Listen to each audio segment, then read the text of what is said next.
ពាក្យសម្ដីវាអាចធ្វើឲ្យអ្នកដទៃបាត់បង់នៅទំនុកចិត្ត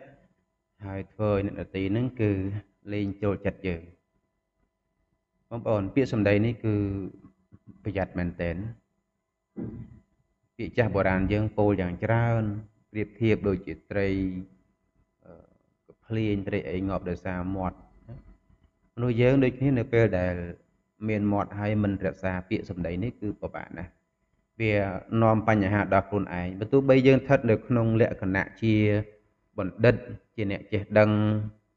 កម្រិតណាក៏ដោយកាលណាបើមិនប្រយ័ត្នប្រយែងរឿងពាក្យសម្ដីនឹងទេពាក្យសម្ដីនឹងគឺវានឹងនាំមកនៅគុណវិបត្តិច្រើនជាងគុណសម្បត្តិ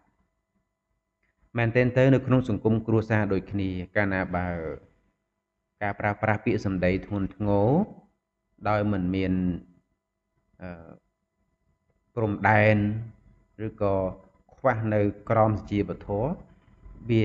មានបញ្ហាច្រើនជាងមាននៅសេចក្តីសុខនៅក្នុងសង្គមគ្រួសារឬក៏សង្គមប្រទេសជាតិមែនទែនទៅពីថ្នាក់លើដល់ថ្នាក់ក្រោមនៅក្នុងសង្គមការងារក៏ដូចគ្នាកាលណាបើយើងរៀនអនុវត្តការប្រើប្រាស់ភាសាជាពិសេសនៅក្នុងសង្គមការងារគឺត្រូវតែប្រើភាសាការទូតឲ្យបានច្រើនជាងការប្រើប្រាស់ភាសាតាមអារម្មណ៍ឬក៏ការប្រើប្រាស់តាមទំនៀមទម្លាប់របស់ខ្លួនឯងជាធម្មជាតិកន្លងមកពីព្រោះនៅក្នុងសង្គមការងារកន្លែងការងារគឺមនុស្សមានបេះដូងផ្សេងគ្នា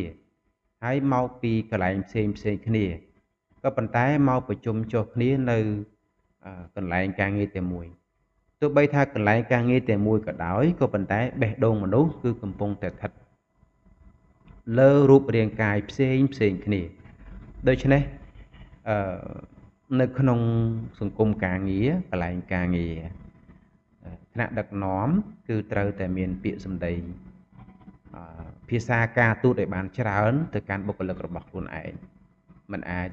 យកទំនៀមទម្លាប់ធម្មជាតិរបស់យើងមកហ្នឹងគឺទៅប្រើនៅក្នុងសង្គមការងារបានទេមែនតើចឹងហើយបានគេបែងចែករវាងភាសាធម្មជាតិណាភាសាដែលយើងនិយាយលេងគ្នាធម្មតាក្រៅសង្គមការងារណាតែនៅពេលដែលទៅប្រើប្រាស់នៅក្នុងសង្គមការងារគឺភាគច្រើនត្រូវតែប្រើប្រាស់ភាសាការទូតហើយខ្លះទៀតមិនទាំងយល់ថាអ្វីទៅជាភាសាការទូតដោយលោកគ្រូអ្នកគ្រូណាលោកគ្រូអ្នកគ្រូដែលបង្រៀនសិស្សសានុសិស្សរាល់ថ្ងៃកាលណាបើយើងយកធម្មជាតិរបស់យើងទៅបង្រៀនគាត់ណាអានឹងភាគច្រើនគឺកំហុសហ្មងប៉ុន្តែយើងត្រូវយកបច្ចេកទេសនៃការបង្រៀនទៅបង្រៀនសិស្សមិនមែនយកអារម្មណ៍របស់យើងទៅបង្រៀនហើយក៏មិនមែនយកបញ្ហារបស់យើងទៅបង្រៀនសិស្សដែរគឺបង្រៀនដោយបច្ចេកទេសចឹងហើយបានជាខាងក្រសួងអប់រំបានបើកវគ្គបណ្ដុះបណ្ដាលច្រើន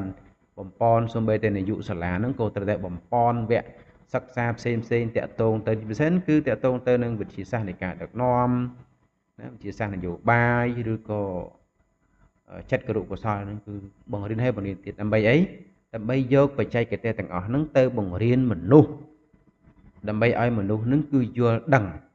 របៀបនៃការរស់នៅជាពិសេសគឺរបៀបនៃការប្រើប្រាស់ពាក្យសម្ដីទៅកាន់មនុស្សជុំវិញខ្លួនរបស់ខ្លួនឯងហ្នឹងឲ្យបានល្អកុំឲ្យពោលទៅនិយាយទៅហាស្ដីទៅធ្វើឲ្យគេនឹងមានទុក្ខលំបាកធ្វើឲ្យគេពិបាកធ្វើឲ្យគេទទួលយកអាពាក្យសម្ដីដែលមិនល្អក្រោតគ្រាតនឹងអត់បានអញ្ចឹងក្នុងនាមយើងជាមនុស្សម្នាក់កុំធ្វើឲ្យអ្នកដទៃក្តៅក្រហាយដោយសារតែពាក្យសម្ដីរបស់យើងផ្ទុយទៅវិញប្រសិនណាបើយើងតែម្នាក់